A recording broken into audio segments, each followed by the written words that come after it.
What a revelation I just had with the Brandscent. Well, the Light and Glow, actually, the Eden, the personal scent that I got, that I didn't sneeze after it.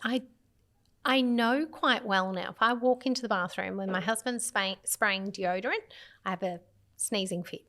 If I spray my own perfume, sneezing fit. And I just sprayed this literally in my face. I saw you do it. And did not sneeze. So there is something about this with the hypoallergenic. Well, there's something about Mary. I think there's something about Suji. Yeah, something about Suji. So I'm so lit up. Yeah.